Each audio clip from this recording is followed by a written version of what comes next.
Good morning, good evening, or good afternoon, depending on where and when you're watching this broadcast. I'm Thomas Fessler, my friends, and this is Disclosure Tonight. Happy Saturday, Saturday, November 9th, 2024, as we go ahead and turn our production time back to 10, our live show, back to 10 p.m. London time to go ahead and talk with all of our friends across the pond in the United Kingdom, Europe, and everywhere else in the world. How about that? On that note, let me stop this intro video and jump into the audience and into the studio and say, welcome, everybody. How the heck you doing? What a great day to come together in Disclosure. It is 49 degrees and raining and cloudy and dark here in the Pacific Northwest. Hopefully you're enjoying yourself. I heard it's nice and warm and sunny on the East Coast. On that note, let's go ahead and take a look who the heck we have in our audience today. Let's start up the drums, my friend. There we go. There we go. All right, let's go ahead and do this. Who in the heck do we have out there? Let's take a look at our audience. Remember, the chat is where it's at. Go ahead. Subscribe to the show. The cost is absolutely free. And tell you what, we'll give you a double your money back guarantee. If you join and you don't like it, you can always unsubscribe, but please do. And as a benefit of subscribing, you can join the chat. And if you're in the chat before I start the show, I'll call off your name and welcome you to the broadcast. So let's go ahead and do it. Let's welcome Andy W., Corporal Abe 311B, Fireflies here, Ginger. Jake is around. Good to see you, Jake. Let me turn this down for the people in the back and turn up for the audience. There we go. Fireflies here, Ginger. Jake is around. Kathy, Kelly Broten, those piercing blue eyes. Good to see you, Kelly. King Blue's here along with Liliana Chuna. Neil Carr is here all the way from Oregon. Paul DeMond's around along with Peggy and her South Florida friend. I'll put an S on the end there. Sophie King's here along with the Chromosome Cowboy. We have a new friend coming in, UFO Busters. That UFO show Australia and the end of their game. Ooh, that sounds like an interesting person. We'll have to see who that is as the show goes on. On that note, my friends, it's a time like we usually do. It's not just about the audience. Sometimes it's about our friends in the back. Who in the heck is there? Let's go ahead and find out who our back panel is today. All right, our first friend coming in all the way from England. You may know him as Andy, but we know in the chat as Yellow Tommy Tanker, but we know him here as Andy W. How's it going, Andy? Hi, Thomas. Yeah, it's going really well. It's a very murky, grim day in the UK, and it's been that way for about a week now. But yeah, things are looking up. We've got the hearing coming up next week, and things have been moving and shaking over your part of the world. But, yeah, it's good. Well, it turns out that the weather here in the Pacific Northwest is almost identical to the weather that you have over in the United Kingdom. So it's great to see that still is in alignment, but I think you're maybe a little bit cooler than we are here. So let's enjoy it while we can get through it. Little bit, but yeah, I think it's 8 degrees C. You can do the math on that if you want. That's okay. Somewhere. It's like pounds to dollars. We know we're screwed. Yeah. Or if exactly. But in some times when you're dealing with products from major manufacturers like Apple, it's actually like dollars to pounds, meaning if it's $499 or $599, you're going to pay 599 pounds, which if you ask me isn't quite that fair. Yeah, we're a little bit more expensive than you guys, pound for pound. Exactly. Thanks for coming in today, Andy. Appreciate the smiles and your commentary. Also next coming in from Southeast Asia, let's welcome in Corporal Abe 311B. How's it going, Corporal? Happy to be here as always. Thanks for having me, guys. Yeah, nice. You've got ye old or pure old panther piss. What the hell is that? I was in a Goodwill back in the States a few years ago, and I walked by the front counter, and it was sitting on the counter. I bought it, and I took it home, and I took a picture of it, and it's still at my mom's house. It's just something weird I found. Very nice. Well, thank you for coming in today. Appreciate it. Our next person, if you can go ahead and say hello. I saw him driving in his car. It's not Neil, but it's Jeff Pearson. How's it going, Jeff? It's going great, thanks. I've just on a little bit of a trip back home, so I figured I'd join early, first time in the back. So Thanks for having me. Looking forward to the show. Yeah, thanks for coming in, Jeff. Great having you here. Our next person's coming in from the upper Midwest. I guess we could say it's Wisconsin, the state that just finally turned back red again. Let's go ahead and welcome in Laura Campbell, our remote viewing targeter. How's it going, Laura? It's going great, and I'm really excited for today's show and the breaking news you're going to share. Ooh, you better believe it, my dear lady. Thank you for coming in. I appreciate you being here. Yeah. And great conversation in the back last night. We're going to have some of those offline to talk about some of the nitty-gritty details, but it's great actually talking to a person that understands. I know. You know how it is. I do. Awesome. Thank you for coming on. Well, our next person's coming from the Great White North, the country where all the U's are silent. Let's welcome in our dear friend Michael Sukloff. How's it going, Michael? Good to have you back again. It's going good. We got the sun is shining above the clouds that are blocking the sun. I was going to say, did you see the aurora last night? It was cranking up in Canada again last night. Well, actually, I checked, and no, I didn't see anything. The moon was out. You just have to look towards, well, it depends on where it is, but yeah, it's great to see that it's happening. Interesting thing about it is we didn't have an impact from a CME. It was just some magnetic field changes, but it shows how much our magnetic field is weakening and the beautiful light show we're getting on almost a nightly basis, it seems. Thanks for coming in, Michael. What's really cool is when you look through a telescope and you see the auroras on Jupiter. Ooh, yeah, I've seen those before, like on the poles, right? Yeah. Amazing stuff. Amazing that stuff happens on every planet. Just like, did you know that the atmosphere on every single planet except for Venus is exhibiting climate change at this point? So what? So instead of minus 15, it's minus 14. Oh, who knows what it is, but it just shows there are some bigger things going on in our solar system besides what us dumb humans can pull off. Thanks for coming in, Michael. I appreciate it. Our next person is coming from the great state of Oregon. I used to say it's boring until I learned Neil Carr is there. How's it going, Neil? It's going really good, Thomas. Good to see you. Good to see everybody. Yeah. I missed you guys. Missed you too. Good to see you in a house.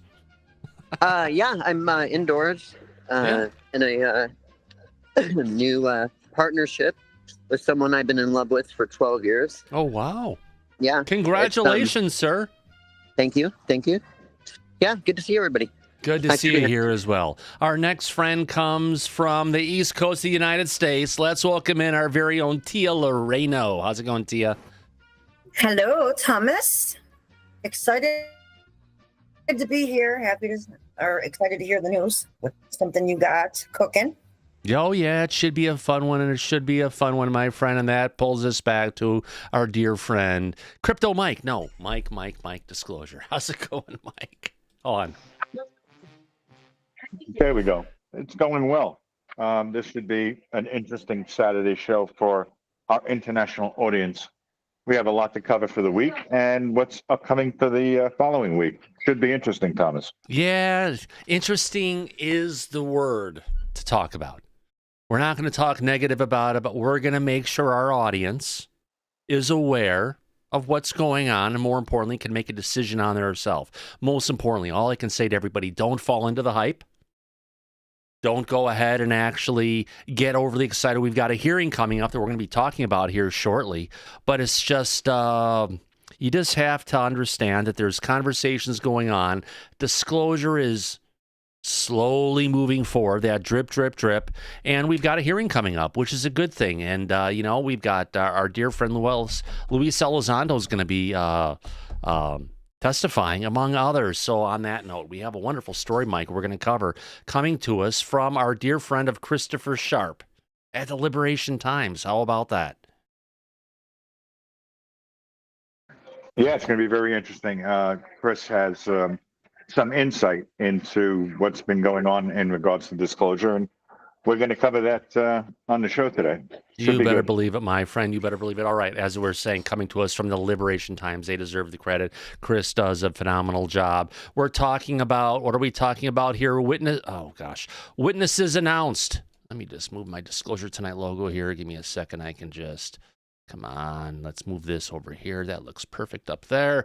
Let's go ahead and bring this back up again so we can see it. Come on. There we go. Witnesses have been announced for a landmark UFO congressional hearing. What are we talking about? Who's going to be there? If you watched last night's show, this is actually a little more readable last night's show, but it's still a good one. Tim Gallaudet, who's a former Rear Admiral, a U.S. Navy retired. He's the Chief Executive Officer of Ocean STL Consulting. Interesting piece, we'll talk about him in a second, is it sounds like Tim is going to be talking about some things that happen potentially with submariner conflicts, meaning people coming who are in UFO, who are in, what do you call it? People who are in submarines. Who have been in contact or been observed by the non-human intelligence or something that's well beyond the capabilities of humanity on this planet. Also, we're going to be having Luis Elizondo, who is the author and former Department of Defense official. He was the head of ATIP at the time. We're also going to be having Michael Gold, who was the chief, who used to be with a former NASA associate administrator. He was part of, we watched on the show last night, he was part of the NASA hearing, the NASA panel that happened. Was that this year, Mike? That was last year, wasn't it? It's all a blur. Yeah, that was last year. That's yeah, right. of course. And of course, we have Michael Schellenberger, who's a reporter, who's actually, he's been in front of Congress in the past for the Twitter hearings, wasn't he? Schellenberger has written books on climate change. He testified before Congress about the Twitter files. He is an outstanding investigative journalist that is well renowned, and he got into this story about the whistleblower that reached out to him on the Immaculate Constellation program. So UAP reporting is not in his wheelhouse normally, but Right. he is just a good all-around reporter, and he got wind of this story and he covered it. And now he's going to be testifying before Congress about it. It's something he was involved. He got kind of pulled into for his notoriety. People reached out to him to go ahead and share some information. And although we've got, here we go. We've got Tim Gallaudet and we've got Michael Schellenberger. These two are more likely to go ahead and be talking about secondhand information or third-hand information, right, Mike? Yeah, it's going to be information that they have gotten from other people, not themselves firsthand directly. That's correct, Thomas. Absolutely. And coming from Luis Elizondo, or Lou as we like to call him here on Disclosure Tonight. Speaking to the Liberation Times, Lou Elizondo stated, "The time has come for our elected officials to be informed of the reality regarding the UAP issue and the long-standing campaign by some in our government to hide the truth. To do this, we need everyone's support." That's each and every one of you, including myself and everyone else on this program. Support so we can clear a path for more whistleblowers to feel safe and come forward with what they know. Whether you agree with Lou's position or not, he considers the 13th of November to be our day. I want to also thank the members of Congress for their courage and tenacity, especially Tim Burchett. I'll throw that out there. Anna Paulina Luna and others. And my fellow witnesses who will be testifying under oath. Mike, this is a big one. They are testifying on their oath, which means they will be putting up their hand and swearing themselves in. And that means that there will be legal liability that will be applied to each and every one of their testimonies, because if they say something that is not true, that will carry a perjury charge for up to 5 years in federal penitentiary. So Right. yeah, it's big, Thomas. It's very big. And it's also big because if Lou Elizondo potentially lies on anything, he could lose his security clearance. He can lose his security clearance and be criminally charged, which is a very big thing to be putting at risk, his liberty and his freedom for this. Now, you know how Lou Elizondo goes and drops breadcrumbs along the way, right? Yeah, all the time he does that. Yeah. So I've got a little audio clip here of Lou talking on one of his recent interviews, kind of. Let's see what Lou has to say, and we can go ahead and reflect on it. Here we go. There's going to be some other testimony too at some point here, and not too distant future, which should be very interesting. Probably very public as well, maybe from some whistleblowers potentially, if I had to guess. So, Lou alludes there might be some whistleblowers coming forward, but I don't think Schellenberger or Gallaudet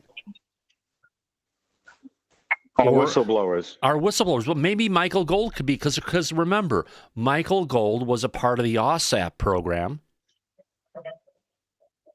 that when they intended to go ahead and transfer materials from Lockheed Martin to Bigelow Aerospace. That was blocked, wasn't it? It was by the CIA directly. Yeah. So he potentially could be testifying about that interaction with the CIA. Yeah, he possibly could. And I believe the name has come out. It's come out from Glenn Gaffney, from Matt Ford. Yeah. And it's also been covered in the article coming from, of course, Christopher Sharp. So the name Mr. Gaffney is going around as the person who did this, and potentially names could be named, right? Right. In this hearing by Michael Gold. Right. That could point back towards Mr. Gaffney, and they could bring him in as someone who could be a hostile witness in the future, couldn't they? Oh, absolutely. But if he is going to be considered to be a hostile witness, that means Congress would have to issue a subpoena to force his testimony in compliance. But unfortunately, we still don't have a select committee on UAP. That would have the subpoena powers necessary to do that. You're correct, Thomas. Yeah. And we've talked about this on the show ad nauseum at this point. It's a good point, though. You're right. They don't have what they need to do this. They don't have what they need, and it comes down to is a Speaker of the House who's willing to get there, but more importantly, it's come down to an executive branch who also supports this. So getting back to the hearing before we get into this conversation a little bit farther, yes, we talked about Michael Gold, who was a member of NASA's, was a member of NASA's independent study team. Gold was NASA's associate administrator for space policy and partnerships between 2019 and 2021. Of note, between 2003 and 2016, he was Bigelow Aerospace's BAAS Director of DC Operations and Business Growth. Gold's former boss, apparently he directly reported to Robert Bigelow, played a key role in an effort to transfer materials of advanced, non-human origin from Lockheed Martin to a program within the Defense Intelligence Agency known as OSAP. And that's actually potentially why Bigelow Aerospace spent millions of dollars to go ahead and create a facility underneath their existing facility where it was lacking the atmosphere of Earth for them to go ahead and do what they needed to do with these samples. Before we get too far, Andy, I see you have your hand up, my friend. Yeah, I was going to ask, do you think there will be any other people actually shoehorned into this hearing? But then I thought, after what you said about subpoena powers, maybe there'll be names brought out. So when the new government come in early next year, and they get to have a select committee that has powers to subpoena people, these people, potentially people who could be named, could get called on. Do you think this could be? We've been leading up to this hearing, but now we now know who the new president will, and the fact that it'll be a House and a House and I do apologize.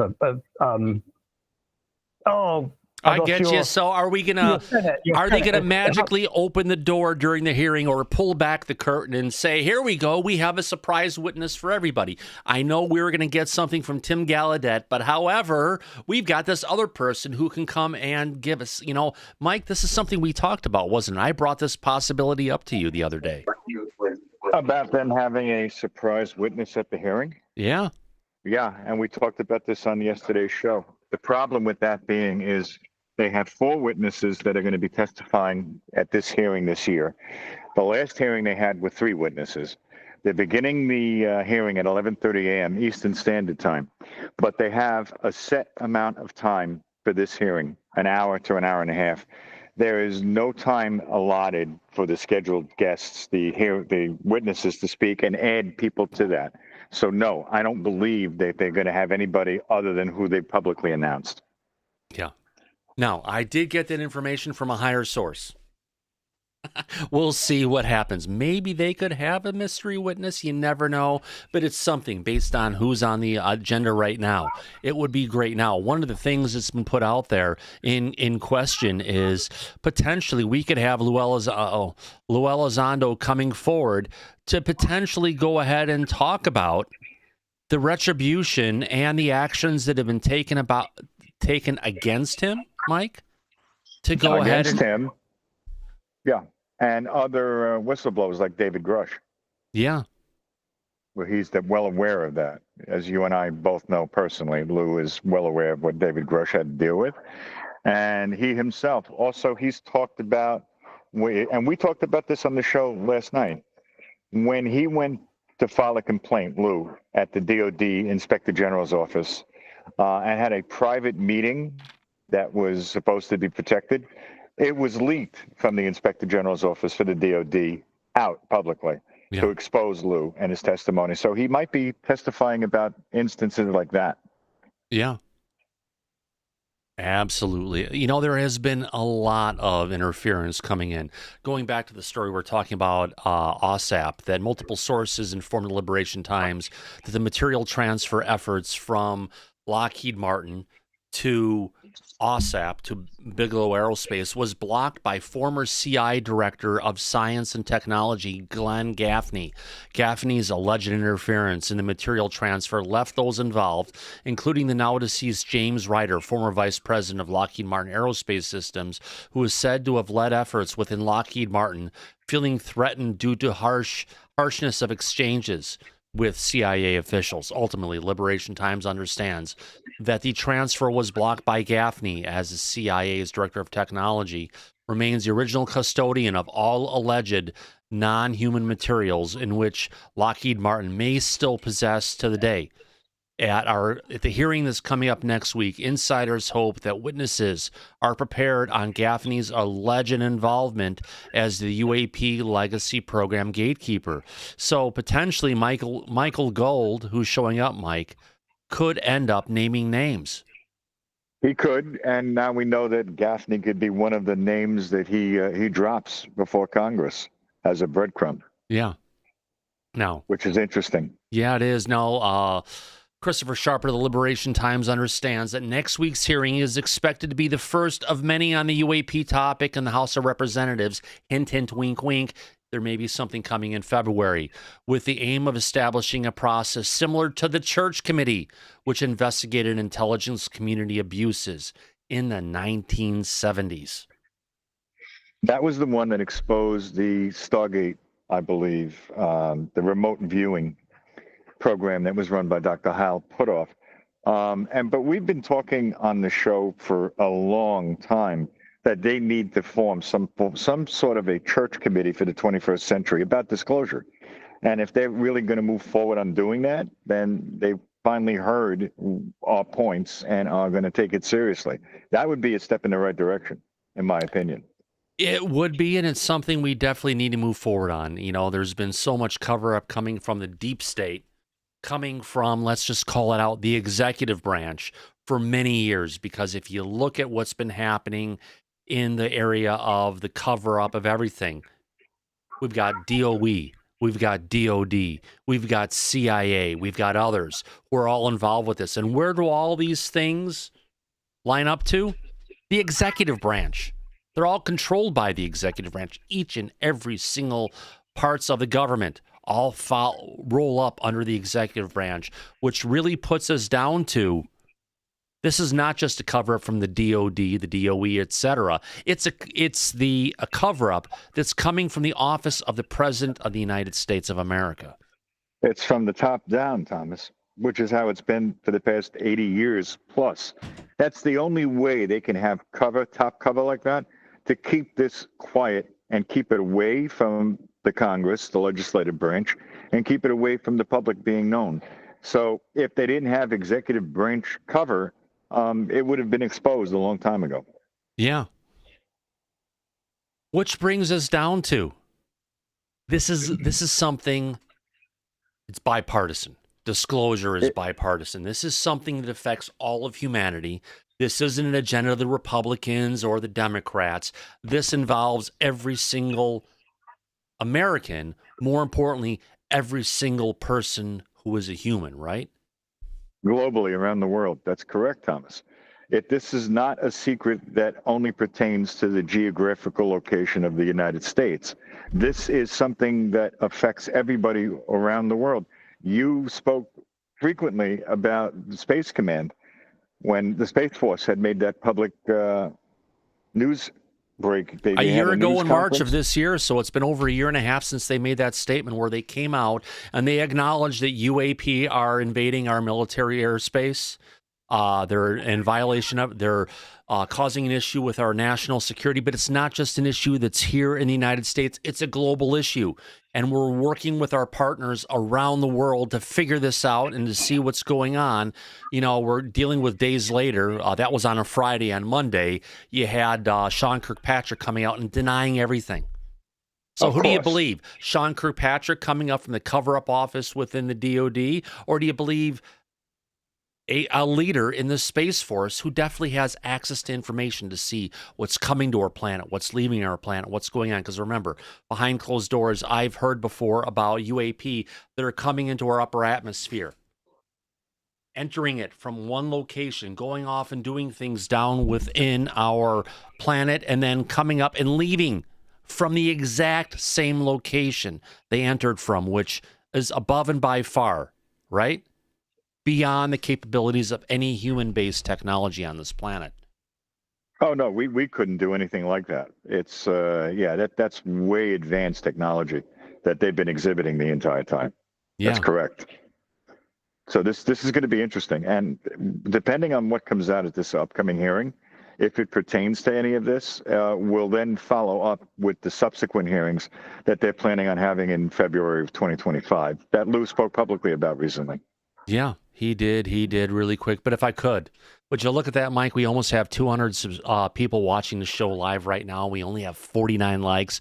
Do us a favor, folks. If you're watching the show, you're having a good time, you're hanging out, just listening in or watching, do us a favor. Click that little button with a thumbs up, or a thumbs down. We'll take a thumbs up or a thumbs down. If you can give us a thumbs down, tell us in the comments below. We'd love to know. But more importantly, this helps us share this live stream with more people on YouTube. And if you're watching the show, you haven't subscribed yet, do us a favor, hit that subscribe button. We'd love to have you here as a regular, right, Mike?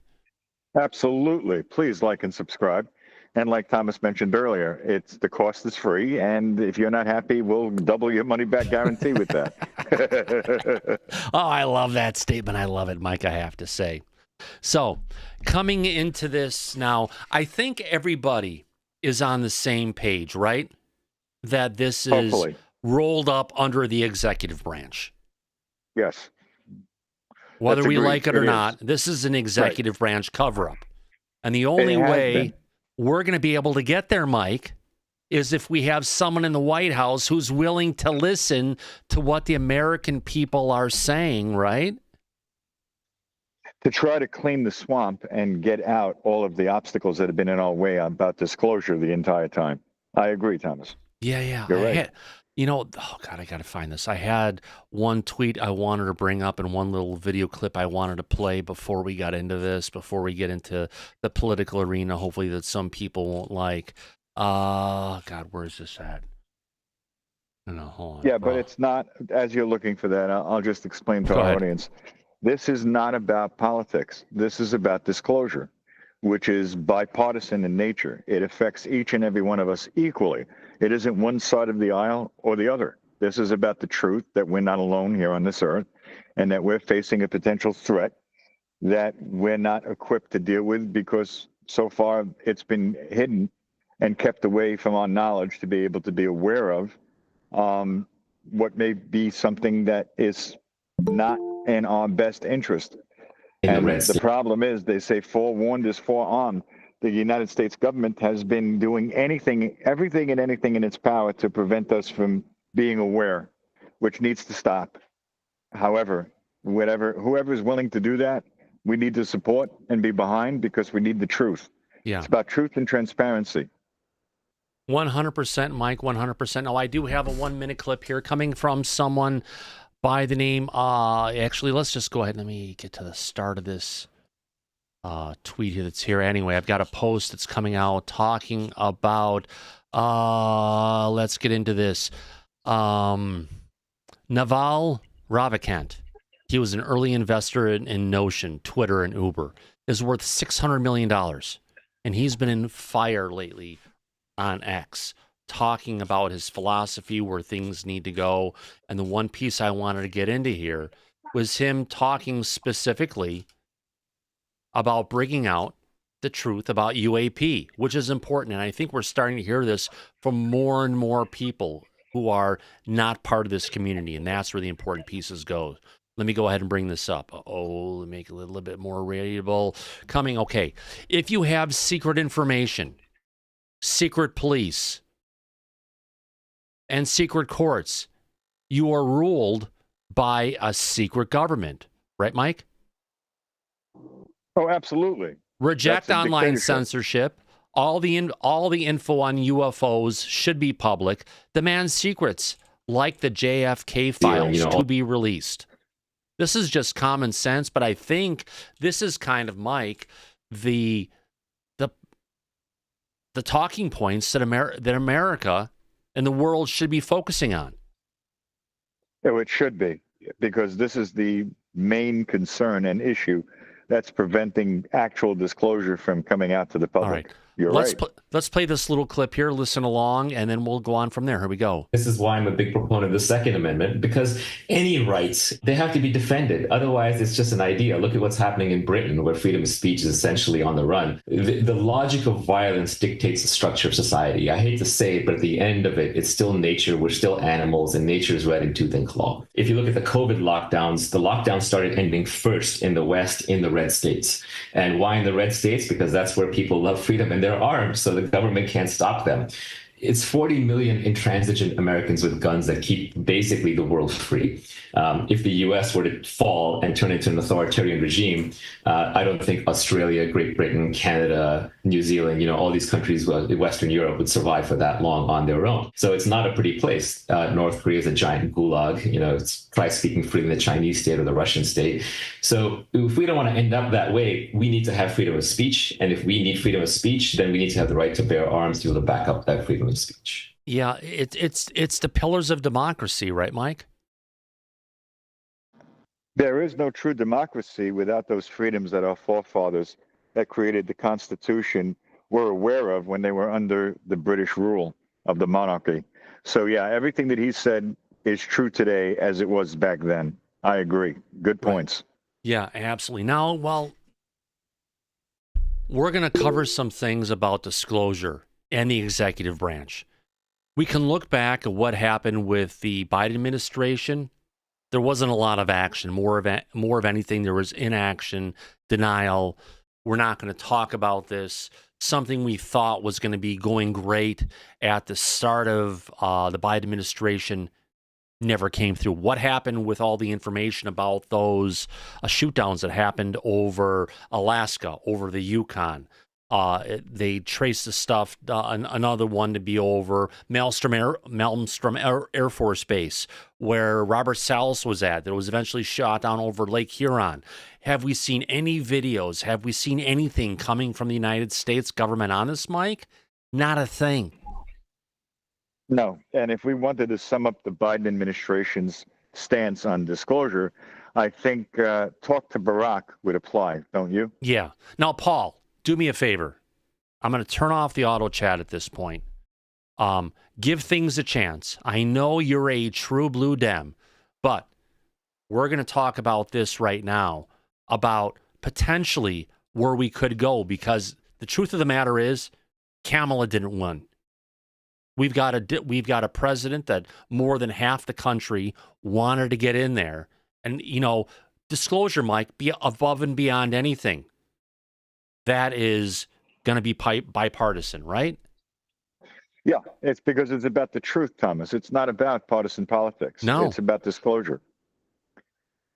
So anybody that's sticking to partisan politics is not really a part of this conversation. No, and they're not for disclosure. They're sticking to, it's my candidate or nothing. No, we need to look at it, and no matter who the candidate is, we need to have someone who's going to be in the White House who's willing to expose the deep state, as we've been calling it here for years. And that's hopefully something we're going to get there. So if I've got a bunch of little video clips here. Our first one is going to be, Trump has said that above and by far, the question that was asked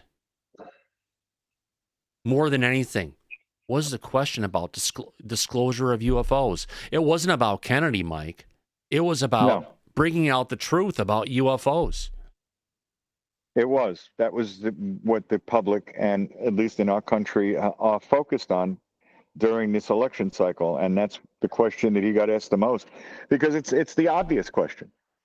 If anyone who had knowledge or experience in government like he did in his previous administration, of course he's going to get asked those questions about what he may or may not know. So if we want disclosure in the next 4+ years, we've got one person to potentially look towards to try and bring this truth out, right? It's the person who's currently in power right now. There isn't anybody else that could do the Biden job. has the power of the presidency, so he could go ahead and bring out that pen right now. I know this is a chopstick, but he could go ahead and sign his name and declassify as much stuff as he wanted to today. But he had 4 years to do that and hasn't done it yet, so I would say he's not going to do it. Yeah. Now, Paul Lamont says the non-disclosure fraction is the DOD. It's not the DOD. It's the DOD is where they hide some of the stuff, some of the things that have gone to Lockheed Martin. You also have the CIA. You also have the Department of Energy. And if you look at the DOE, that would be the energy systems, what causes these ships to work, how they work, and everything. That would all be going to the DOE, and they've been working one in hand with the other to go ahead and keep the truth from coming out. Yeah, they're standing behind the 1947 National Security Act, as well as the 1954 Atomic Energy Act, which has buried this secret the entire time. And until something changes with some assistance from the executive branch on this, nothing else is going to change. It's not going to move forward. It's not really quick. Really quick, Eli McGinnis just brought up a question. I want to go ahead and thank Eli as well for that super chat that came in at the last night's show for $10. Thank you very much, Eli. I don't forget every super chat that comes in. Thank you very much. Eli says, Mike, disclosure, can we expect something to drop before or after the hearing? What are your thoughts? Probably not before the hearing. Everyone's gearing up. The hearing's in a few short days. I think anything that's going to come out publicly, it's going to happen then. Anything before that, probably not, at least from what you and I are aware of, Thomas. Yeah, absolutely. So along those lines, buckle up, everybody. We're going to go down down the history lines of conversations that have happened with our current or our to-be President of the United States, and potentially what he can do to bring forward the truth, because he's been asked this question time and time again. First one we have is coming in from Lex Friedman. Let's see what Lex has to say on this one. Here we go. A lot of people are very interested in the footage of UFOs. The Pentagon has released a few videos, and there's been anecdotal reports from fighter pilots. So a lot of people want to know, will you help push the Pentagon to release more footage, which a lot of people claim is available? Oh, yeah, sure, I'll do that.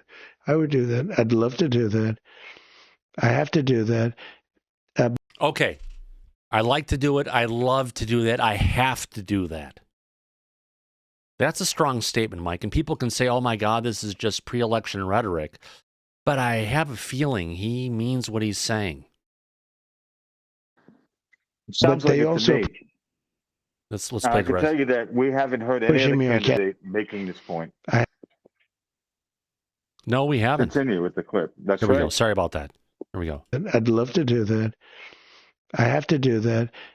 But they also are pushing me on Kennedy. Mm-hmm. And I did release a lot, but I had people come to me and beg me not to do it. But I'll be doing that very early on. But I would do that. So, there you go. He's going to release the Kennedy files, potentially. If we can get him to also follow through on what he's saying here, and we said we're going to be getting into this on many times. You know, he was even asked this on Joe Rogan. Let's get to the little clip of him. Oh, we got 5 minutes, but you know what? Let's push the limits for today's show, Mike. What do you think? Oh, let's do it, Thomas. Let me get to desktop TV. There we go. I know it's a little blurry, but you know what? Let's see if I got the text here. Can I make it larger? Oh, well, give me a second here. Scan lines. Let's just play it. Here we go. Let's play this clip. People coming from space, you know. Yes. And I know you're interested in that. How much did they tell you about that? A lot. Really? Yeah. What did they tell you? How much can you tell? So how's that work? Is it like super top secret? I can tell, you know. Tell me. Well, based on Hunter Biden, I can say whatever the hell I want, right? But no. But I interviewed a few people. It's never been my thing, I have to be honest. I have never been a believer. I have people that Area 51 or whatever it is, I think it's the #1 tourist attraction in the whole country or something. Well, he's wrong on that one, but... Do you know that, right? Sure, I know what it is. So, anyway, but it's a big tourist thing. So, I interviewed jet pilots that say they saw something. If you saw them, you'd love to have them as I've had a couple in here. Commander David Fravor. Yeah. I had him in, who had that sighting in 2004. Very compelling with video evidence, radar evidence. Ryan Graves. I don't believe his name, but I interviewed jet pilots that were solid people. Perfect. I mean, great pilots, great everything. And they said, we saw things, sir, that were very strange. Like a round ball, but it wasn't a comet or a meteor. It was something. And it was going 4 times faster than an F-22, which is a very fast plane, you know. And it was round, which is, in theory, a great shape. So when you were talking to these people, was this something that you were compelled to have conversations about? Was this your personal interest? A little bit. It's not a great interest for me, but it's a little interest. I get that question as much as almost any question. Do you think that we have aliens coming, you know, flying around or whatever? What do you think? There's no reason not to. I mean, there's no reason not to think that Mars and all these planets don't have life, you know, because Mars, we've had probes there and rovers, and I don't think there's any life there. Well, maybe it's life that we don't know, but maybe there was life there at one point in time. This is the speculation about Mars, that Mars had an atmosphere at one point in time, a long time ago, that could support life. It also had large bodies of water, but we've had no evidence of even bacterial life that exists on Mars. But the universe is pretty vast. It's not been a big thing for me. I mean, when I looked at what China did to this, they would have never done it with me, where they put the balloon up, and a lot of people thought for a little while that was you know, one of these things. So, well, that's a lot of the speculation too, that some of these drones that hover over battleships, that these are Chinese drones, and that they're not UFOs. They could be also. There's some super sophisticated. But I did interview, let's say, 3 or 4 guys that, and without tremendous interest, if you had them. As I said, you'd love to have them as your children. Solid, beautiful people. They said, sir. Now, Mike, this is our president-elect talking about witnesses who are coming forward with the truth about what they experienced. He's not negative. He's not derogatory. He's lifting them up. Or am I wrong? No. You're 100% right about that. He is exactly bringing out publicly what they were telling him privately when he was in government. And it's something that we haven't heard other candidates making claims or points about things like this before. It's coming directly from him. Correct. So you have to give the devil his due and give him credit for doing that. Yeah, absolutely. Tia Loreno, go ahead, my dear lady. And he's complimenting them too, which is, you know, something new. He's not saying that they're like crazy kooks. They're these, you would want them as your children, you know, more like these people, you believe these people because of their integrity, because of who, so that's different too from any other time before when we heard presidents talk crap about it, Yeah.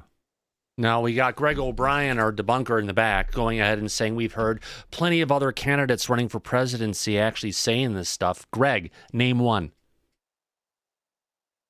Come on, name one. President Trump, Hillary Clinton, the other Clinton. We had Hillary, yes, but she didn't win. Well, yeah, but you said name one before, and we were talking about candidates. So yeah, but we're also talking about this current election cycle, Greg, as well. But Trump already ran, and he said the same thing, very self one before he ran last time. No, he didn't say anything about UFOs. Yes, he did. Of course, he did. Yeah, he did. He said before he was president. Well, get some clips to us or some facts. We'd love to see it. He was talking about JFK, but not aliens. Yeah. Oh, yeah. No, he said UFOs. He said UFOs. I'd love to see I it. recall that. I'd love to see that. Send it across, and we'll play it. Absolutely. Amen. Yeah, please. Thank you.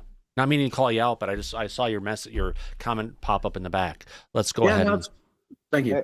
It's fine. It's all good. So moving on. There's something there. There's something there. Yeah, I've talked to quite a few of them. They're not conspiracy guys. Well, I mean, the Commander David Fravor thing in 2004 off the coast of San Diego, they clocked that thing going from 50,000 feet above sea level to 50 in a second. Yeah. They don't know what it is. That's tough to beat. Yeah, they saw something in the water. It was hovering over that something that was making a disturbance in the water. They got video evidence of that was bigger than an aircraft carrier. You missed that, Joe. This thing, 2 different fighter jets with pilots in them saw it. There's, visual evidence, photographic evidence, video evidence, radar evidence, whatever the hell it is. It moves in a way that would turn a human being into jello if they were inside of it. The G-force, no one would survive. Oh, so what is that? And it doesn't have a heat signature. They don't know what their propulsion system was. But when you fly in some of these jets, these pilots have to be in great shape. Oh yeah, I flew with the Blue Angels once. Yeah, yeah, I got to fly. I guess it's an FA-18. And those are older machines. And they're crazy. When you fly in some of these things, oh my God, amazing. Yeah, but I can imagine. You got to be special. But these things that these people are encountering are far superior to what we know of. Yeah. Is it possible that there's some military or government program that you weren't, that they didn't tell you about? I think I had a great relationship with the military, basically, but I didn't like certain people. I would have gotten them out if I thought if the election was different, I would have fired all of them quickly. Most of them I did fire. Biden should have fired every military person involved with Afghanistan. He should have had a lot of firings. If you look at him, he told Israel not to do anything, and at least Israel. All right, let's leave that on now. Let's get on to our next clip of investigative journalist Ross Coulthart commented on the Rogan interview that Trump is aware of the UFO legacy crash retrieval program, but was constrained in what he was able to reveal. I believe Ross Coulthart. I think a lot of us do here. Let's see if I can get this down a little bit smaller so we can go ahead. Oh, God, his head is so huge. But then again, it is Ross Coulthart. Let me shrink this down here. Jesus, come on, let's get to it. All right, let's play Ross Coulthart and see what Ross has to say about what we just heard. There we go. If Donald Trump does become president, there's a lot of speculation that he's determined to get to the truth of this matter. It's significant that he's initiated a public conversation about the UFO issue, and I can see, as a former president, he's very constrained by the briefing that he's been given. He can't talk about things like the crash retrieval program. And I suspect if and when he does become president, we may see a very different President Trump making a very big decision, a big capital D for disclosure. But I do think privately, inside the Congress, there are now very senior senators and congressional representatives who are very seriously engaged with this subject. It's no longer a stigmatized, taboo subject to be ignored. And President Trump's reactions and comments on Rogan clearly show that. Yeah. There we go. Interesting clip coming in from there. Now we're going to go ahead and place our sights on David Grush. Former intel officer David Grush told Joe Rogan this, quote, "We are not alone. I know with 100% certainty I talked to the highest of the high people who could possibly talk to. If you catch my drift, the phenomenon is real. I believe Grush briefed Trump. Let's go on. Are we alone? Well, the answer is we're not alone. And I know that with 100% certainty, which as an intel officer, you never say 100%, but all things pointed towards, based on the people I talked to, like Harry Reid, and I use him as an example, but I talked to the highest of the high people you could possibly talk to, if you catch my drift. So unless all of them are lying and they're covering up something else, which I don't even know what it would be at this point, because the phenomenon is real. It's been going on for thousands of years. People have been seeing strange things, and not everybody's mass hallucinating. There we go. Next one, Ross Coulthart confirmed that President Trump and Obama have been briefed on the UFO crash retrievals such as Roswell. I guess they left Biden out of it. It sounds like it, at least from coming from Ross Coulthart. Let's get into the below clip. It includes Trump saying, Donald Trump Jr., that he would consider declassifying related UFO files. Let's get to this little clip. Here we go. I know for a fact that Donald Trump has been briefed on what I'm telling you.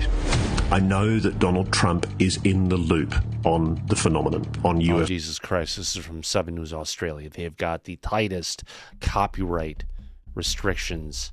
They've hit me before in the past. Let's see where it goes.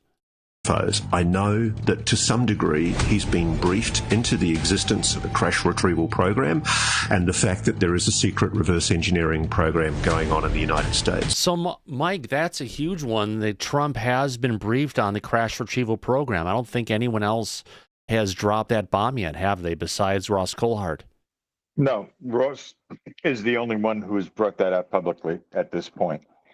Now, what David Grush was just talking about to Joe Rogan, he was at Senator Harry Reid's house talking about the investigation that he did for the task force. Yeah. And what happened was Harry Reid got on the phone to Joe Biden, who was president at the time, in front of David Grush. So when Grush was alluding to people very high up in the top, that's what he was talking about, that phone call between Harry Reid and Joe Biden. So Right. The current president was well aware of Grush's investigation, what he had found out, and what the truth is about disclosure that the government has been keeping hidden the entire time. But you haven't heard anything come out of Biden since then. Nothing. His only response is talk to Barack. Yeah. The only response we've heard about anything on UAP is talk to Barack. Correct. Which is concerning, considering majority of the UAP hearings and everything that's gone on has come under the Biden administration. Now, remember, at the start of the Biden administration, I was told by Lou that they were working with us and it was a very positive movement, but partway through it, it fell off a cliff. It did, and nothing came of it the entire time. No. And that's the problem. So what Grush is saying is true, and it goes very high up to the top, like we've been saying, but there has been no movement from the top at this point about this. Yeah. And I encourage the Biden administration to drop as much information as they can. If he wants to do anything, this is the time to do it. He's a lame duck at this point, but he has the ability to disclose as much information as he can possibly get forward if he would be willing to entertain that position. And I think everybody on this show, everyone who's involved in disclosure, would encourage the Biden administration, because remember, disclosure is bipartisan. It's not one party or the other. So although we're about to lose a Democrat who's holding the office of the President of the United States, he still has a chance to go ahead and bring this out before he leaves. So does Kamala Harris. She can mention this publicly if she wanted to, right, Thomas? Yeah, they do. Right. But will they? Probably not. Now, there's a long time from now until January 20th. Anything could happen. But so far, their track record indicates that if they haven't done it by now, they probably won't. Yeah.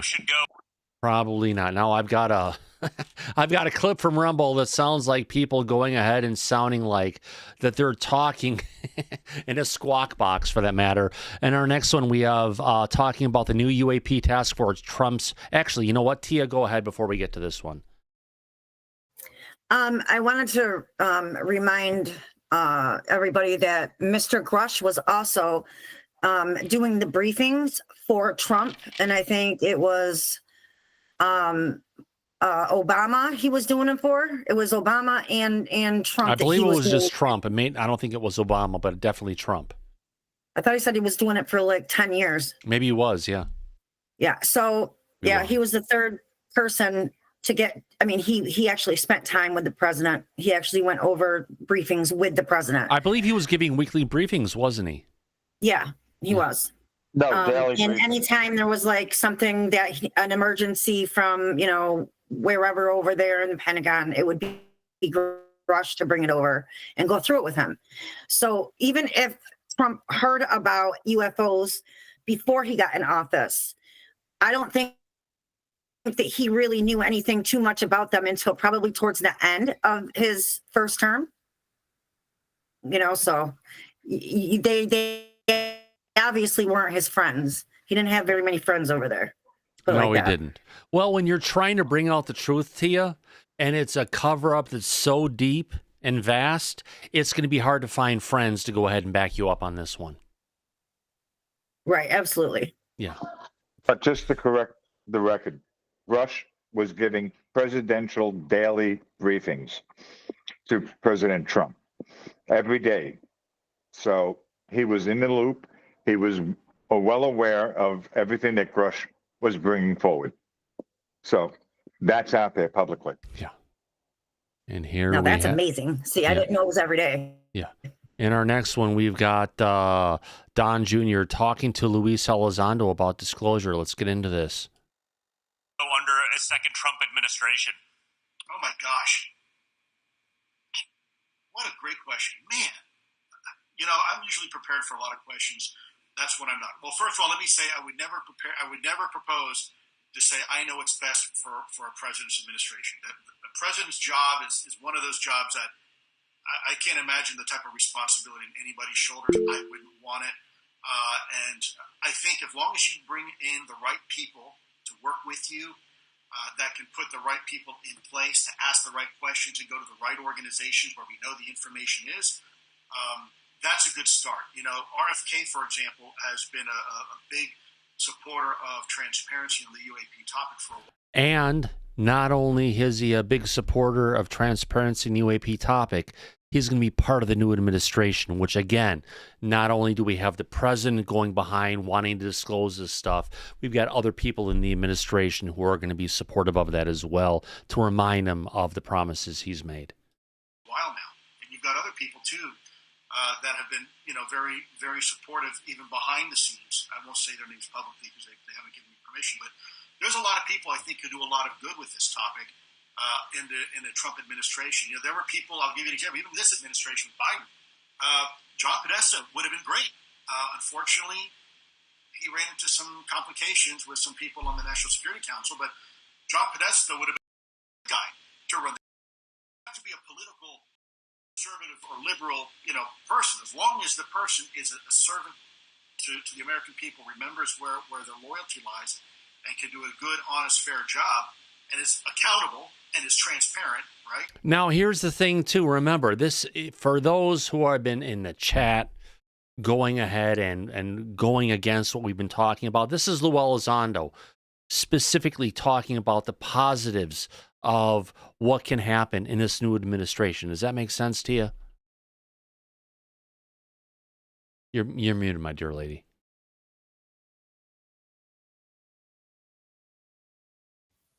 Absolutely, it does. Yeah. And it just shows the bipartisanship of this topic. And I think when we forget that, we hurt the topic, and that's what sets us back. So I encourage everybody to kind of take a back seat to your emotions and just use your brain.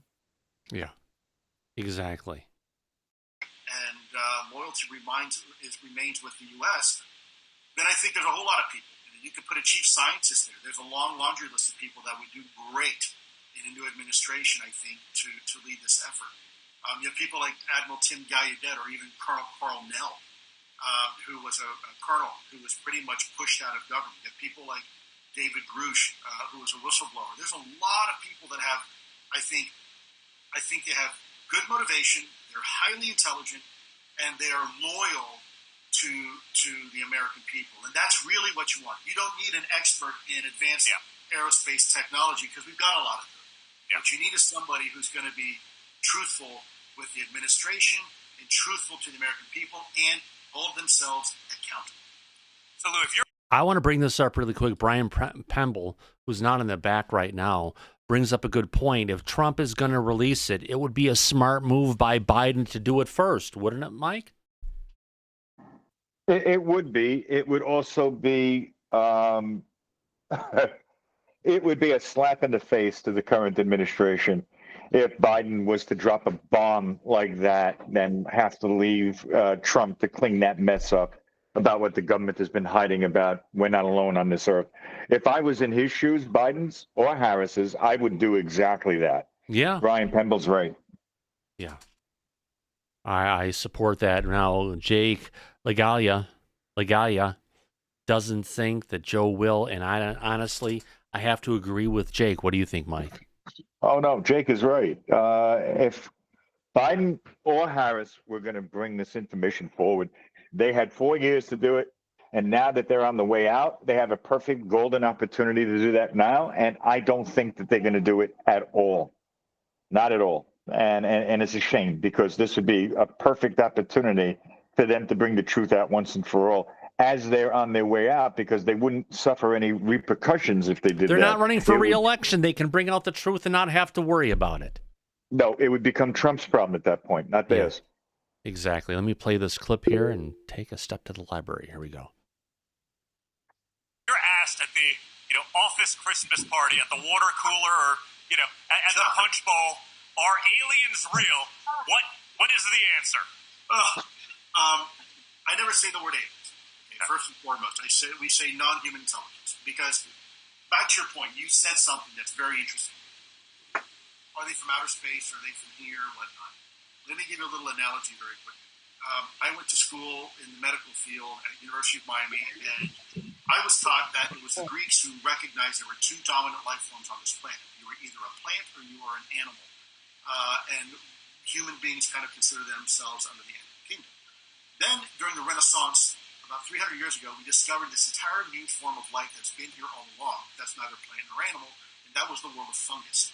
And so we pat ourselves on the shoulder, and it wasn't until the last 120 years, think about this, where we had the technology to curve glass and look through a little metal tube and famously yell, little beasties, did we discover the true dominant life form on this planet. And in fact, if you add up all the biomass of every animal, all the biomass of every plant, and all the biomass of every fungus and put it all together, it still does not equal the biomass of this hidden life form that's been here all along, and that is the life form of microorganisms that are inside every human being, that compose of human beings, live on the outer skin of the ISS space station, and even live under the crushing depths of miles of ice beneath the Arctic. So life is pervasive, and every time we think life can't exist somewhere, we're always proven wrong. So my point being is, are these things natural to Earth? Are they just as natural to Earth as we are? And we're finally at the point where technologically... Well, one thing I need to bring up about this point before I go ahead and call on Michael Sokoloff is that if you look at all the different crash debris that's been analyzed, we're not having materials that are not of this planet, are we, Mike? No, we're not. All the different materials, granted, they've been... a lot more pure and everything else. It's all of Earth-based allies, which means they're here. They've been here for a long time. Mike, your thoughts? Maybe even longer than us, which is the point that George Knapp made when he was being interviewed by Matt Ford. He said that all of the elements that have been recovered from these craft are all Earth-based elements. Nothing...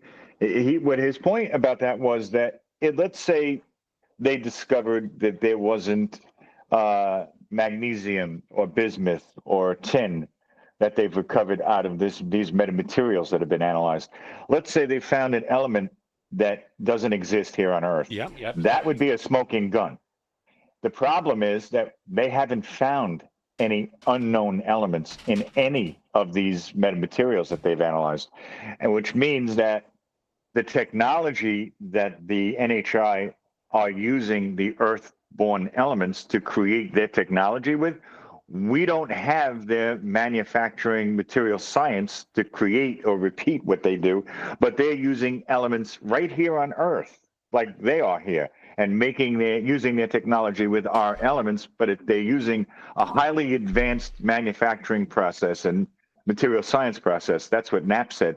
So that's why you're not going to find anything beyond Earth elements with their technology that we recover, which is a very interesting point about them being here and how it ties to us and how long they've been here, which could be actually longer than we've been on this planet. Yeah. So that's the point. And we also covered this and wrote a story about it recently, that the Earth elements seem to be mostly what their technology is comprised of. And that could be one of the reasons why. Again, so just putting back to this, doesn't matter who you voted for. This is what we're going to be dealing with. So along those lines, we just have to understand for the next 4 years, in a bipartisan manner, this is something we're going to have to be looking at to potentially get disclosure to happen, right, Mike? Unless something magically happens in the next couple of months. No, well, that's right. But look, I mean, everybody gets sometimes so pulled in to the partisan politics, and they tend to not look at the big picture as a whole and what the true priority is. And the way that I see it, and we've been talking about this as well, that as far as the NHI and the UAP that are here on Earth with us for a very long time, we don't know why they're here. We don't know what their interest in us is, if any. And we don't know as far as if, as a species, for our existence, we are severely primitive in our understanding of their technology and the world around us. And they have a far advanced understanding and technological capability. If the time came that they decided to have hostile intent, and we are in the dark and ignorant to their presence and what they're capable of, there is no way in hell that we could protect ourselves or our families or our children's. No, nobody. So I don't think, Mike, there's ever been a way we could protect ourselves from them. Their technology is so advanced, and I know we look at it as a risk to national security, but the truth of the matter is we've never had the control of the skies or the waters around this country, period. It's been in the hands of the UAP of all this time, and to all of a sudden say we need to go ahead and have sovereignty of this, it's a hard task to take because we never have we? No, but my point that I'm trying to make to our audience is a very simple fact. It's common sense, really. George Knapp went over to Russia in 1993 after the Berlin Wall fell in 91. And he found out that Russia has been also investigating UAP and trying to reverse engineer recovered craft UAP itself. What he found was that, unlike what the U.S. government has told the public, that the Russian government is aware that these objects have brought down Russian aircraft and have crashed into Russian aircraft and taken lives and brought down those craft. That means that they are a threat to air safety. Well, they're a threat if you engage with them. If you don't engage with them, they're not a threat. And I think they don't engage with them is something our U.S. Air Force has had a policy of, because our U.S. Air Force for the longest time has said they are not a threat based on their observations. You leave them alone, they're not going to sting you like a hornet. If you go ahead and get involved, from what the Russians have shown, they're going to hit you hard. Yeah, but the point about that is it is this far superior, technologically advanced civilization here on Earth with us, and we have a right to know. Oh, we do. To be aware of it. That's my point. Keeping us in the dark and ignorant about that. And if it is potentially a threat and we don't know about it, we can't possibly be prepared for it at all. Yeah. The truth has to come out. Yeah. Just so we can be aware of what we're up against potentially. Yeah. Getting to some of the details, Trump is, it's not just about Trump. Vivek Ramaswamy, who's going to be part of the Trump administration, has also advocated for disclosure, just like RFK Jr. has, hasn't he? Yeah, so it seems that Ramaswamy and Kennedy are going to be a part of the new administration looking to push for transparency and disclosure.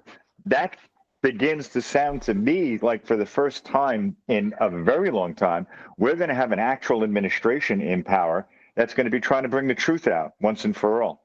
Yes, absolutely. And it's something we're going to get to. And I hope, Mike, that this moves on as time happens. Now, I've got a little video clip here of Vivek talking on a live stream. Let me go ahead and bring this one up next for us all to go ahead and check out. Here we go. Let's play this next clip from about minute 10. Here we go. Do you think the government has recovered alien spacecraft? Have they identified, was the question, unidentified flying objects? Or alien spacecraft, or evidence, flying objects. Evidence of aliens. Yeah. I would say evidence of aliens, I don't know. So the question I'm answering yes to is have unidentified flying objects, yeah. If you did discover aliens, do you think it would be in the public's best interest to know about it or not? I think it's the public's best interest to know what the government knows. There are almost no circumstances in which the government should be hiding something from the public. But let's say that would cause public panic. Do you believe that maybe it's worth withholding? I think there's so this is an ancient debate from the era of Socrates and Plato to even the COVID-19 and climate change alarmism era that we're in today. There's no such thing as a noble lie. It doesn't exist. People think that they're telling a lie to be noble because the public can't handle the truth. We can handle the truth. We require the truth. And the reason people don't trust the government is that the government doesn't trust the people back. And so if there's one thing I will bring to the table, we'll be transparent, tell the truth about everything. Release the Jeffrey Epstein client list. Say what we know about unidentified flying objects. Bingo. How about that? Michael Sokoloff, you have your hand up, my friend, followed by Corporal Abe. Yeah, this is disclosure is a double-edged sword, because if you have stuff that's all positive in disclosure, you would probably want to release that to the public. But if it has a lot of negativity in it, then you probably want to keep it hidden as much as you could. So it's like a double-edged sword, and where do you go with that?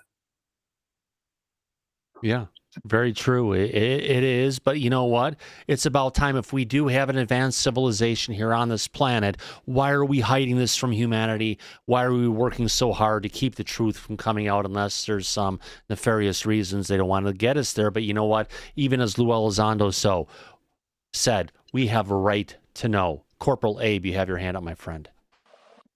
Hey, thanks. I just wanted to piggyback off of what you and Mike B were saying about the threat. It's an 80-year global cover-up.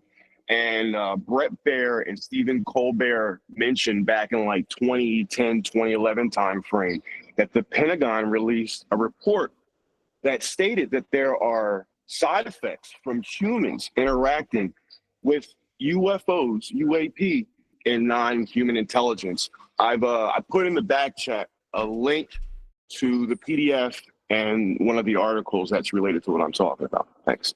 Yeah, thank you. We'll get to that after the show. Thank you, Corporal Abe. I appreciate that insight. Next, we've got Vivek Ramsey saying that he talked to whistleblower David Grush. Let's see what he has to say on this. Remember, this is coming from someone who's going to be part of the Trump administration going forward. I don't know if you've been keeping up with anything UAP related. Oh, Jesus Christ, this audio is I actually talked to David Grush. Okay, he called me. We had a conversation. Well, somebody earlier mentioned the suits kind of coming into the office on your first day in office, and they give you some kind of briefing. Do you reckon black programs like the ones that David Grush described would be a part of that, and how would that affect? And I guess we just need total transparency in every area of. I mean, you could think about from the truth of what really happened with the Jeffrey Epstein cases to the truth of what we know or do know about UAPs, the truth of what happened on January 6th, the truth about what we were lied to about the COVID origin, the Hunter Biden laptop story, how our money's being spent in Ukraine. I don't care what it is. The right answer is to speak the truth to the people again.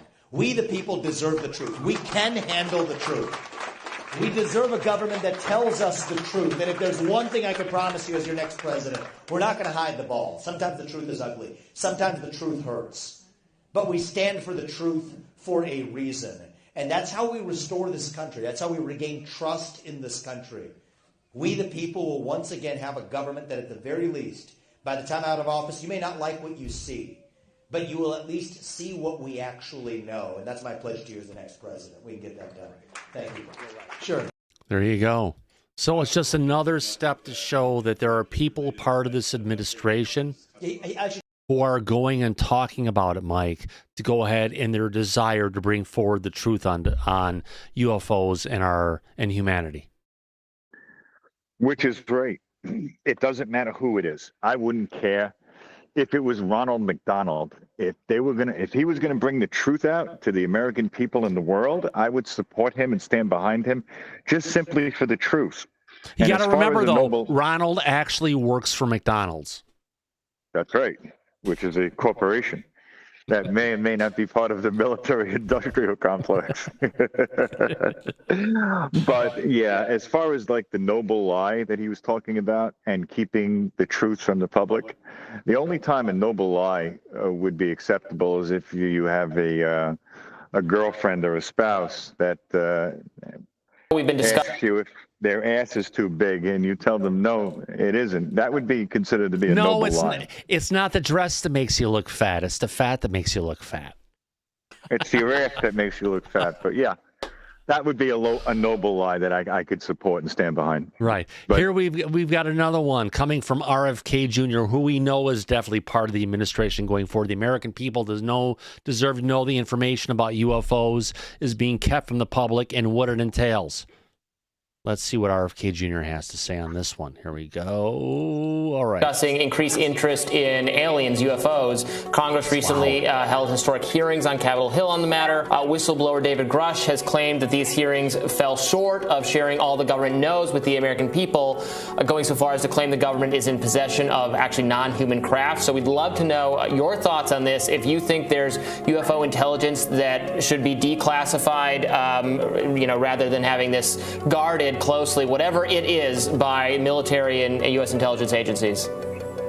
All I can say is if they got it, it's one of the first questions I'm going to ask, and I'm going to want to see the little fellas and their spacecraft and then disclose everything that I can. I'll disclose everything to the American public unless there's some really compelling reason not to, which I don't anticipate. But I read the article about that whistleblower who's still in the military, and it just seemed very credible to me, but I don't know. I don't have any way of assessing it, and I guess they're taking it seriously on Capitol Hill, which I'm very happy about.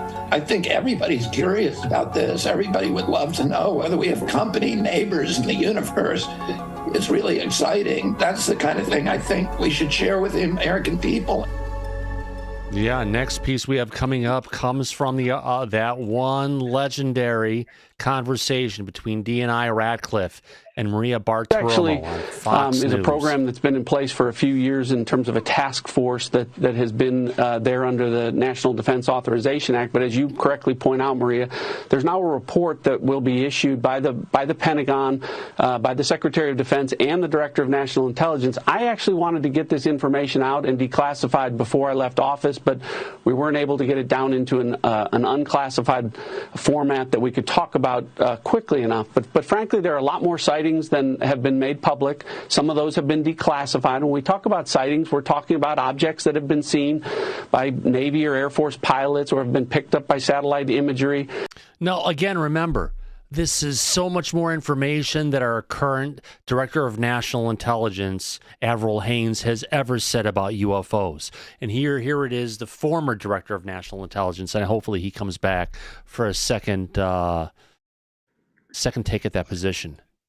that frankly engage in actions that are difficult to explain, that movements that are hard to replicate, that we don't have the technology for, or traveling at speeds that exceed the sound barrier without a sonic boom. So, in short, things that we are observing that are difficult to explain, and so there's actually quite a few of those, and I think that information is being gathered and will be put out in a way that the American people can see. We always, when we see these things, Maria, we always look for a plausible explanation. Weather can cause disturbances, visual disturbances. Sometimes we wonder whether or not our adversaries have technologies that are a little bit further down the road than we thought or that we realized. But there are instances where we don't have good explanations for some of the things that we've seen. And, when that information becomes declassified, I'll be able to talk a little bit more about that. Can you tell us where it was seen? Actually, all over the world. There have been sightings all over the world. And when we talk about sightings, the other thing I will tell you is it's not just a pilot or just a satellite or some intelligence collection. Usually we have multiple sensors that are picking up these things. And so, again, some of this are they're unexplained phenomenon. And there's actually quite a few more than have been made public. So I think it'll be healthy for as much of this information to get out there as possible so that the American people can see. There you go. Interesting conversation all the way around. We have another conversation coming from Fox News again. Let's play this one, talking with James Ratcliffe. I don't think I've seen this one before. Sir, I hate to bother you with this question. I asked President Trump the question, too. He said people ask him all the time. But this UFO story, the report dropped on Friday. You have been out there. I must have played your soundbite from Maria Bartiromo on my show 20 times. You said something interesting on the show. You said with these UFOs that they were caught by multiple sensors, which showed up in the report on Friday. And in the report, it says that some of these objects are, in fact, physical. They're not sensors going wrong because multiple sensors picked it up. You probably knew about the report before it dropped, but any comment on this UFO story? Yeah, actually, that report started while I was the DNI. I was hoping to get it out, or some version of it out before I left. Getting that information down to a declassified public level was difficult, but I'm actually glad that there's a report out there. Look, the bottom line is with unidentified aerial phenomenon, many cases, Dan, we're able to explain it away for reasons like visual disturbances or weather phenomenon or foreign adversaries and their technologies, or even our own experimental technologies with certain aircraft and vehicles. But what this report really underscores, Dan, is that there are a number of instances, and the specific number remains classified, but a number of instances where we've ruled all of that out. And there are technologies that we don't have, and frankly, that we're not capable of defending against based on those things that we've seen, multiple sensors. In other words, where not just people visually see it, but where it's picked up on radar, where it's seen on satellites. And so, it's an issue of national security, and as the person who was informing policymakers about national security threats, it's not good to say, gosh, we don't have good answers. And so we have to have a larger discussion to try and figure out specifically, what this is all about. So I'm glad that information's out. Thank you, sir. Thanks for speaking out about the topic. I really appreciate you joining us. Thanks a lot. Well, I don't think I've ever heard this conversation between Dan Bongino and former representative, former DNI Ratcliffe. Mike, your thoughts? No, I haven't heard anything, that statement of that nature before myself either. But what I wanted to say about Avril Haines is that if you remember when she first took her position, she made an announcement that she feels very heavily that the government has overclassified everything to too much of a degree, and then in her new position that she was going to try to And what happened coming out of that statement? Not a lot. What happened coming out of that statement, obviously, was she ran head into the president, who decided to not allow her to move forward on her new policy changes that she spoke publicly about. That's what happened. And the first place she was going to go ahead and try and declassify was the National Geospatial Intelligence Agency. And she was going to move on from there, and nothing came out of that at all. as a director of national intelligence, just saying it just shows how much power she didn't have. Well, it shows that when she tried to do something positive for truth and transparency, which is a noble effort, she got shut down from the top. That's what that shows, which is concerning, because that means that who's currently in office will not allow the truth to come out. That's what that indicates, and that's a problem. There's no reason to keep this covered up. At least the simple fact that we are not alone on this earth is something that the government does not have the right to keep from the public. And like DNI Ratcliffe just said, he made a point that we can't possibly defend against these objects, and they seem to be everywhere at all times, all the time. Something that we have a right to know. And if the public knew what was going on, they'd freak out. If the public was able to be aware of the amount and frequency of the objects overhead, they would shit themselves, which we heard directly from the top. Yeah, absolutely. Now, hearing someone from the top, I know we've heard a lot of negative stuff potentially about it not happening coming from Elon Musk. But I do have a statement here from Elon Musk talking about this during one of his many election stops along the way and trying to help get the vote swayed in Pennsylvania. Let's see what, again, I'm playing this blank. Let's go ahead and see what Elon has to say.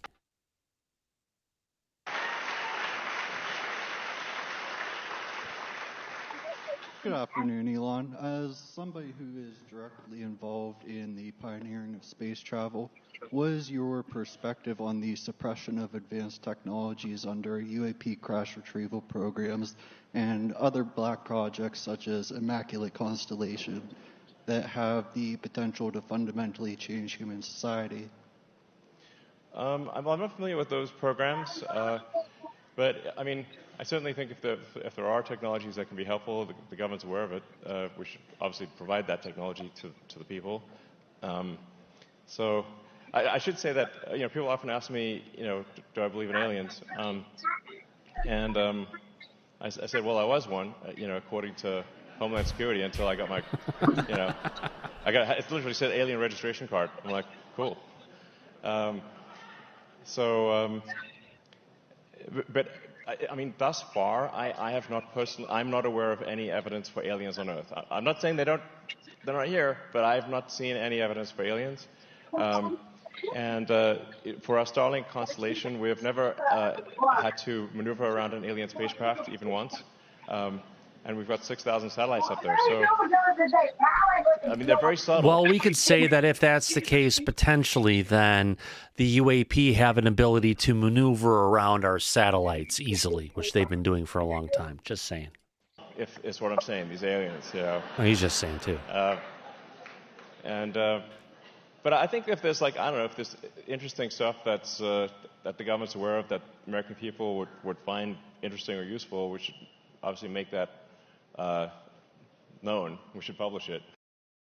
So he thinks we should publish it. That's, I think that is a good way to look at this. It's about bringing out the truth. But wait a minute, we've got something here coming in from our VP elect talking about UFOs. Let's see what he has to say on this one. Again, it's going to take an intervention, at least in my opinion, from the executive branch to bring out the truth. And we have to have an executive branch align with our goals of bringing out the truth. And it seems, I could be wrong, and I'm not going to eat a crow or a hat for that matter if I am wrong, but all I can do is say it looks like our stars are aligning. Let's go ahead and play this next clip. Here we go. I mean, look, there's a lot of crazy stuff you read about. I mean, one of these things, I don't know if you saw the story from a couple of years ago that, the Defense Department had declassified the UFO stuff. Did you see that? That was a crazy story. I don't talk about that because I have no idea what's going on. So my standard for whether I talk about something, Mike, is whether enough people that I trust bring it to me, at least to the point where I feel like I've got to investigate it myself, not just trust the media to do their job, because a lot of times they don't. So...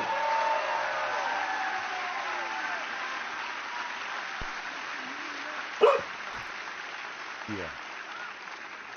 By the way, to all the journalists there, if you do know anything about the UFO story, please tell us, because we're very, very fascinated by it.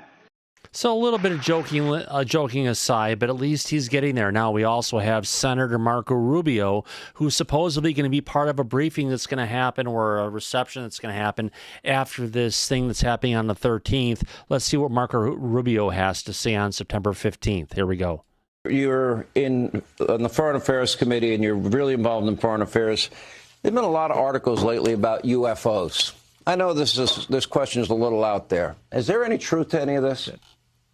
Well, we don't know. All I've said is we have people that have very high clearances, both today and in the past, who did really important work for our government or continue to do important work for the government, who have come forward with some claims about the U.S. having in the past recovered exotic materials and then reverse engineered those materials to make advances in our own defenses and technologies.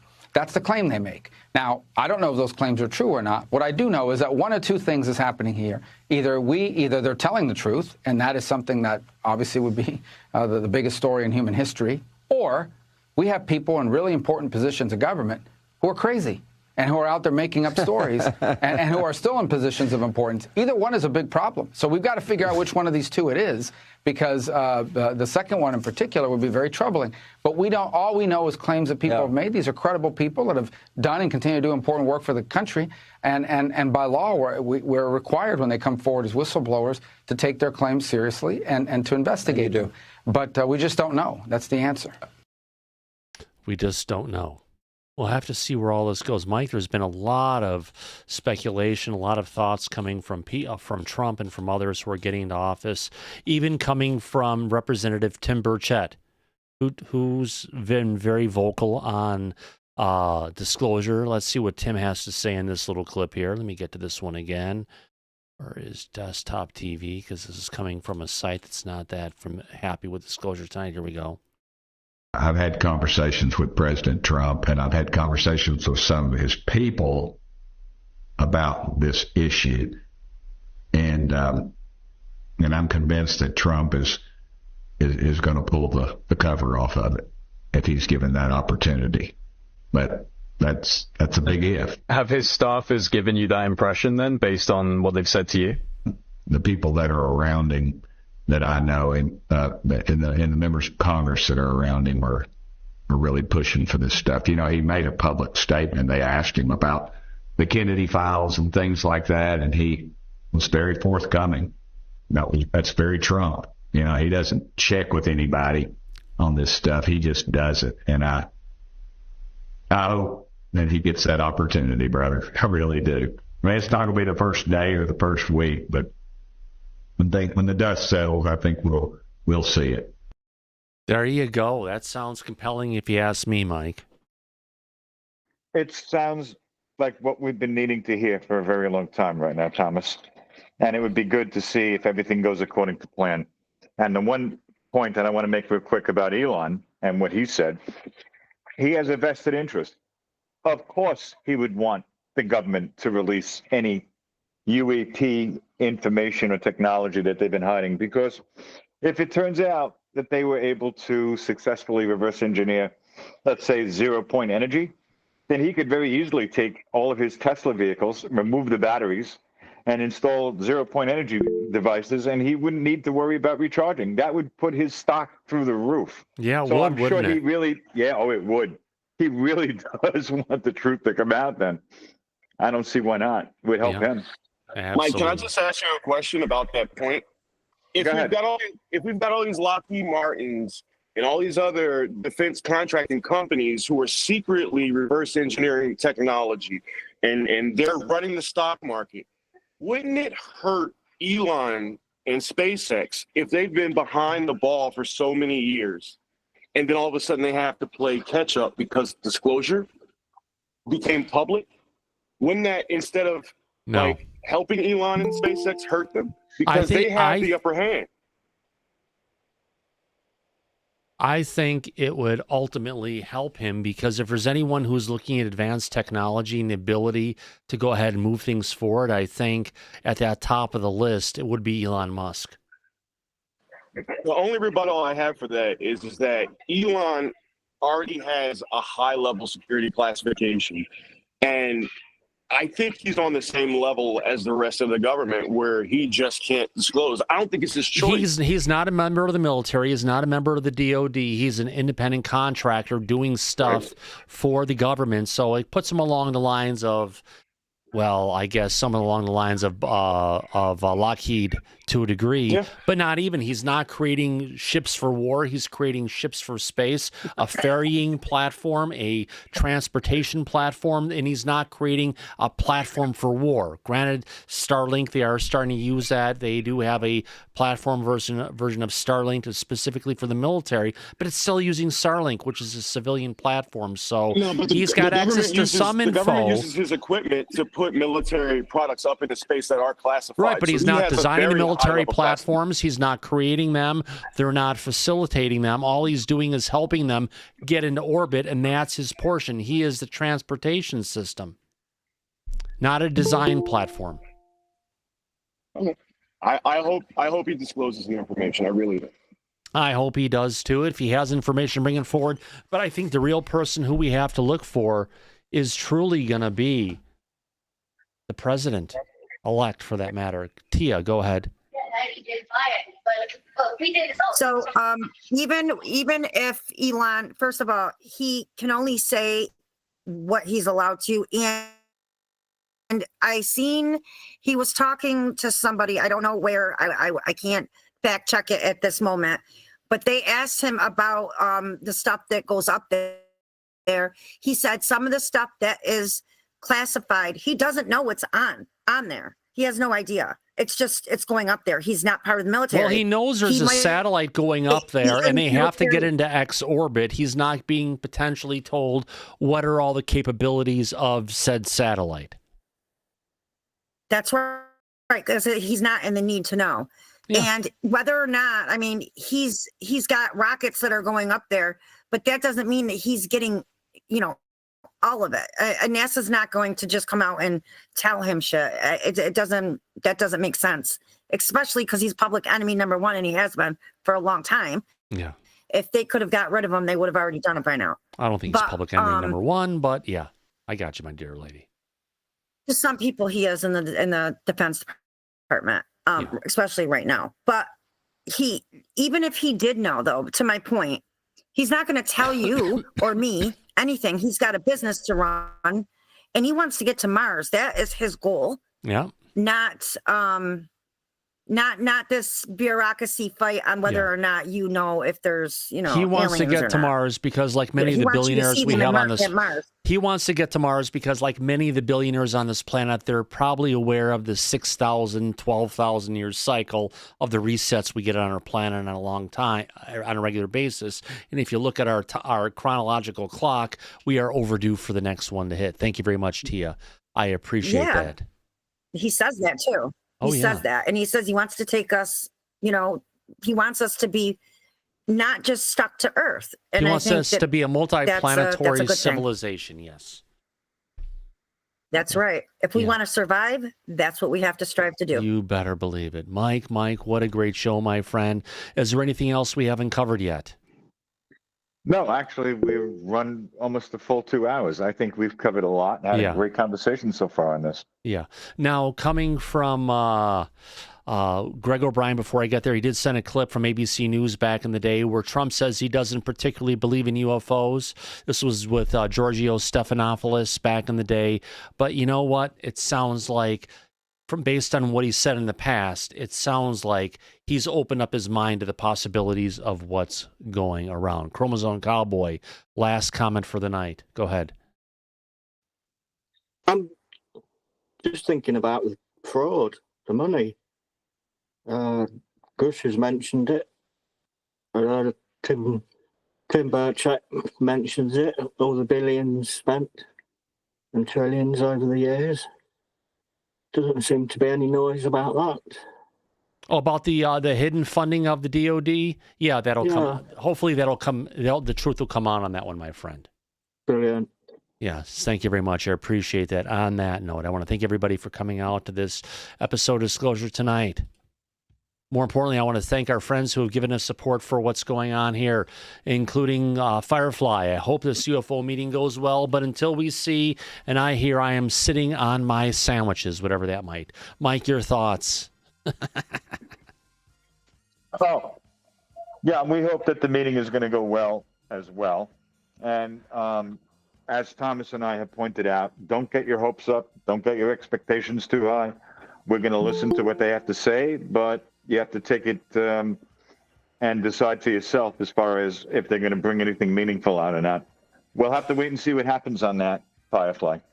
Yeah, absolutely. Also, if I can take a look at the people who have been in the chat for today who are still out there right now, quickly, I want to go ahead and turn this music, and I want to thank the people in the chat for being a part of the conversation tonight, including AJ, Andy W., Bio Savia, Brian Pemble, Country Carpenter, Corporal Abe 3, Daryl Zernick, Live Long and Prosper, my friend, Dennis Benke, Digger Dog, Firefly, Heiser Soze, Immaculate Constellation Engineer, Jake has been here along with Jay Paul, Kathy Kelly Broughton with Piercing Blue Eyes, Kevin Clark, King Bull, Lavera Lucchini's back. Good to see you, Lavera.